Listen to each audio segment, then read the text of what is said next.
What's something people don't know about backpacking down under? Australia and New Zealand are in a nature battle for the ages.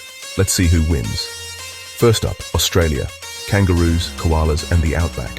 If you love red deserts and ancient rock formations, Australia's got you covered. Don't forget the Great Barrier Reef, perfect for those underwater selfies. Now let's hop over to New Zealand. Think Lord of the Rings scenery, lush green forests, stunning fjords, and epic mountain hikes. Plus, if you're into extreme sports, New Zealand's got bungee jumping galore. So which is better?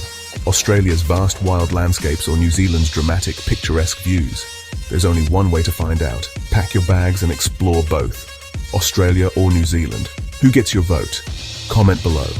And don't forget to like and subscribe for more travel battles.